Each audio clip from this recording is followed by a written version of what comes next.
Alhamdulillah, bersyukur kita kepada Allah Subhanahu wa taala kita dapat bersama di dalam solat berjemaah bagi solat tarawih, solat Isya, dan insya-Allah kita akan menghabiskan dengan solat witir.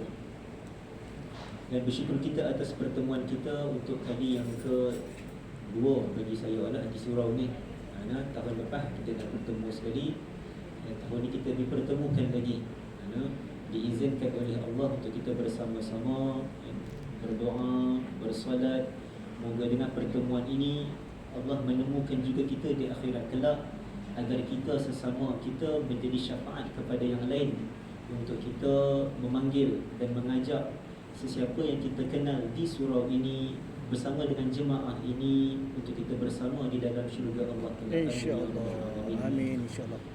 Dan kita telah berada di dalam bulan Ramadan, masih lagi di dalam fasa yang pertama, dan selayaknya kita mengetahui dan mengenali serta memiliki pengetahuan dan ilmu akan kelebihan dan kebaikan yang telah Allah sediakan untuk kita di dalam bulan Ramadan.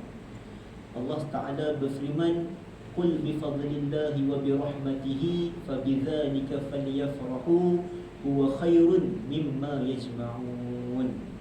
Allah berfirman, ucapkanlah wahai Muhammad kepada umatmu, dengan kelebihan dan rahmat Allah yang telah Allah kurniakan itu, maka dengan kelebihan dan kurniaan serta rahmat Allah itu, hendaklah kamu semua bergembira.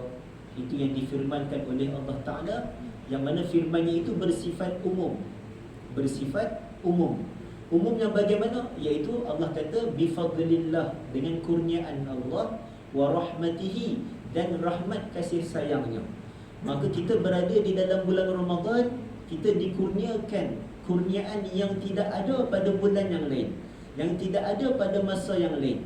Dan di dalam bulan Ramadan juga dicurahkan kepada kita rahmat kasih sayangnya, yang mana kita ketahui daripada hadis-hadis baginda, 10 hari yang pertama Allah mengurniakan rahmat, 10 hari yang kedua Allah mengurniakan pengampunan, 10 hari yang ketiga adalah Allah mengurniakan pelepasan hamba-hambanya daripada api neraka.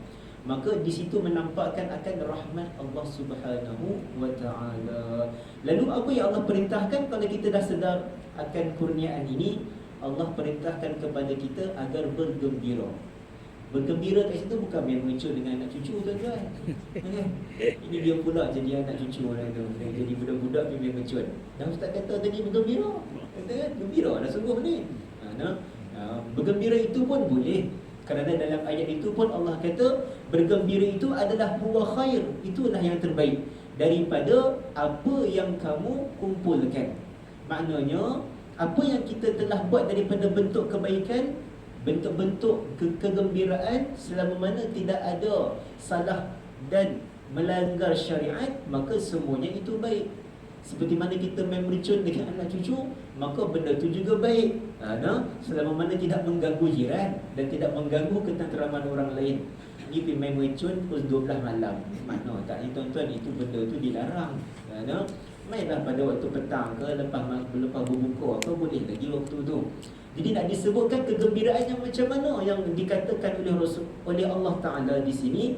Allah mengatakan huwa khair. Huwa khair di situ adalah kegembiraan yang membawa kepada kebaikan. Maknanya kita meraih dan mendapatkan apa kurniaan yang telah Allah kurniakan itu, maka kita cuba usahakan agar kurniaan itu kita dapat. Maka itulah bentuk kegembiraan yang sebenarnya. Itulah yang Allah katakan huwa khairun. Itulah dia bentuk kebaikan, iaitu kegembiraan yang digalakkan untuk kita tunjukkan. Apa yang kita tunjukkan dengan kegembiraan ketika bulan Ramadan datang? Lain orang, lain cara dia.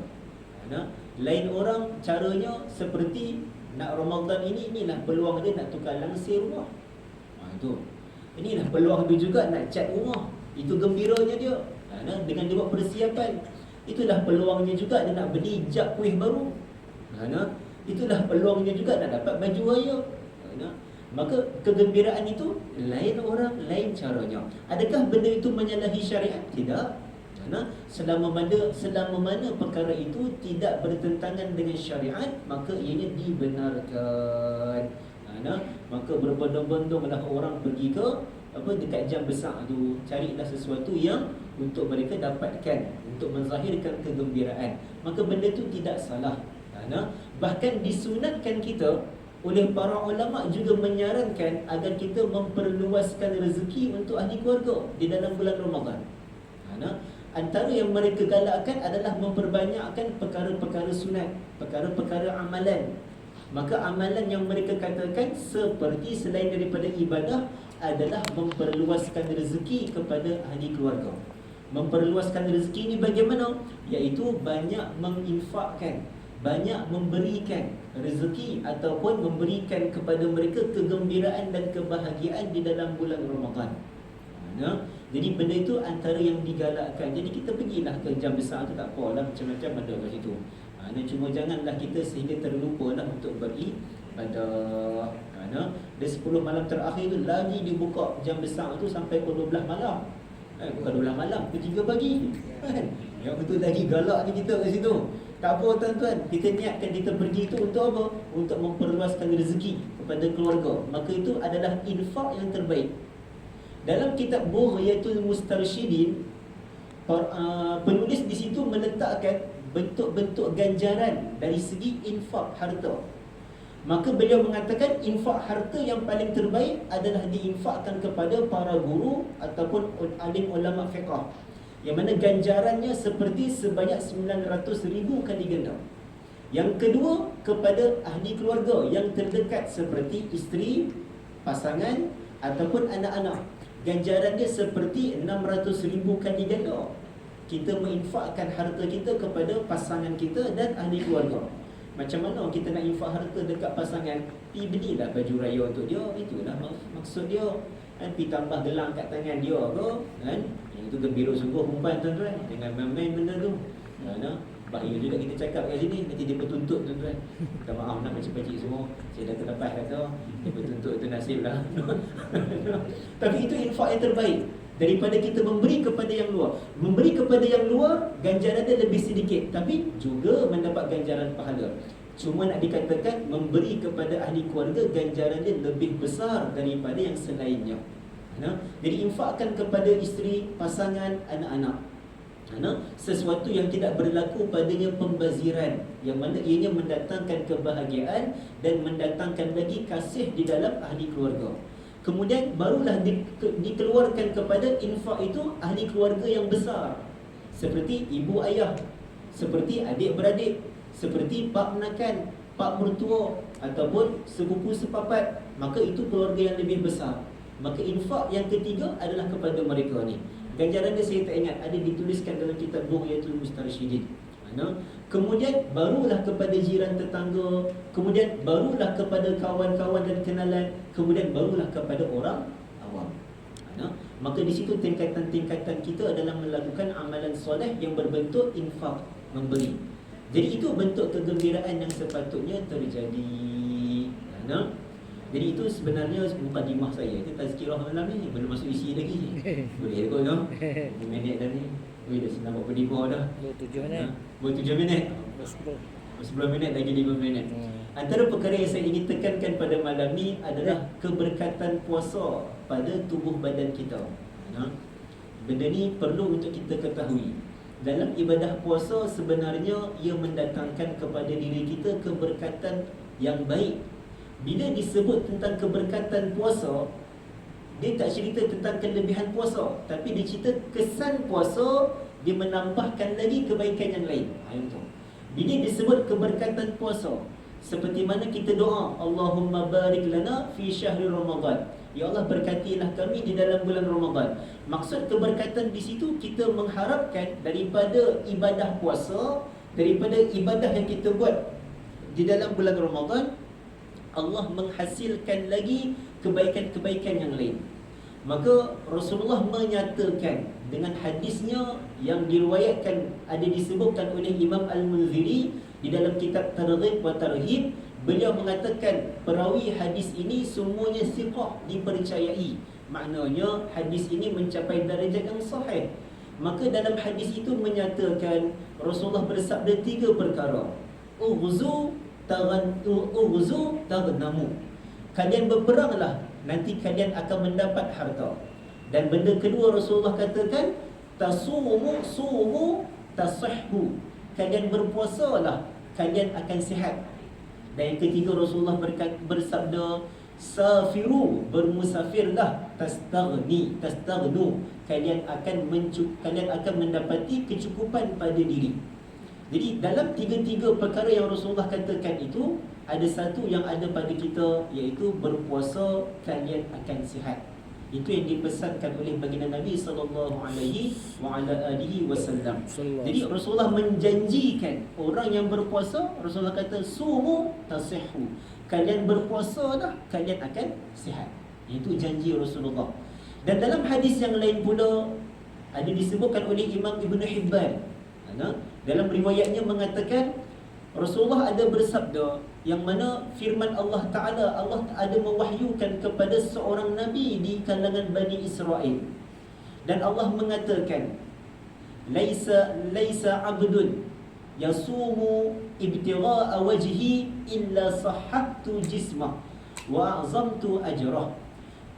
Mana-mana hamba yang berpuasa, yang mana dia berpuasa adalah mengharapkan redha-Ku, melainkan di situ aku akan memberikan kesihatan pada tubuh badannya dan membesarkan dan mengagungkan ganjaran pahalanya.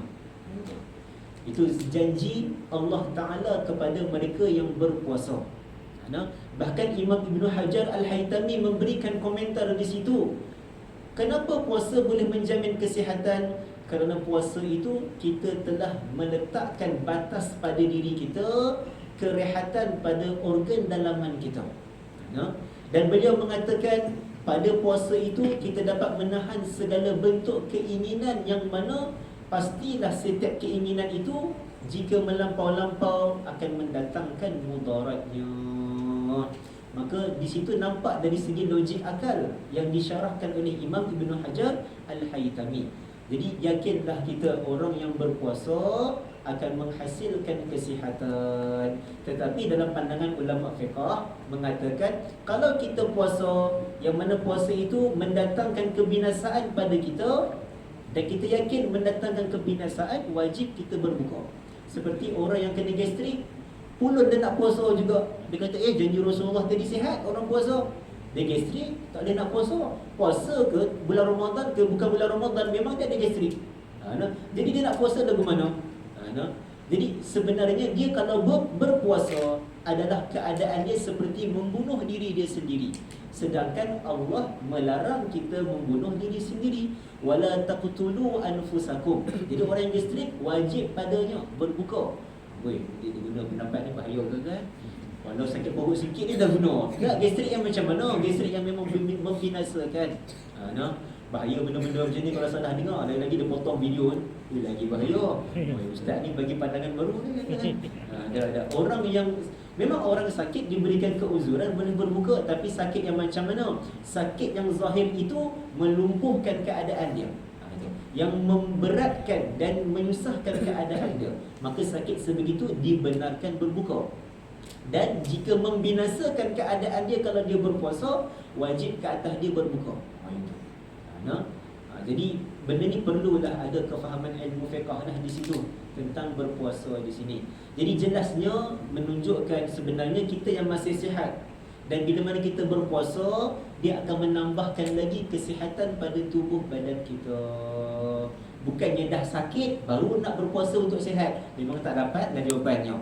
Dia kena waktu sihat ni kita berpuasa untuk menjamin dan mengekalkan akan kesihatan itu. Itulah yang kita perlu dapatkan. Muda-muda ataupun yang masih tak ada sakit ni, maka niatlah berpuasa agar Allah mengurniakan kesihatan seperti jaminan Rasulullah sallallahu alaihi wasallam tadi. Dan cukup setakat itu dahulu. InsyaAllah kita akan sambung pada, kita ada 2 kali di sini, ada kali yang kedua insyaAllah. Nanti kita sambung pada waktu yang akan datang. Pembahasan apa nanti kita tengok semula dah. Pastinya dia ada mukadimah dahulu. Mukadimah dia tu lama, saya minta maaf terima. Biasalah pada ceramah dia tak ada mukadimah, dia tak sah tuan-tuan. Rukun kat situ. Itu dia kata tak sah tu. Jadi saya minta maaf lah apa kekurangan dari percakapan saya. Yang baik itu semua daripada Allah Subhanahu Wa Taala. Moga Allah mengurniakan kepada kita taufik dan kekuatan serta kesihatan yang baik untuk kita dapat beramal sebanyak-banyaknya di dalam bulan Ramadan ini. Subhanakallahumma wa bihamdik, asyhadu an la ilaha illa anta, wa nastaghfiruka wa natubu ilaik. InsyaAllah kita sambung solat tarawih 4 rakaat dan solat witir 3 rakaat. InsyaAllah.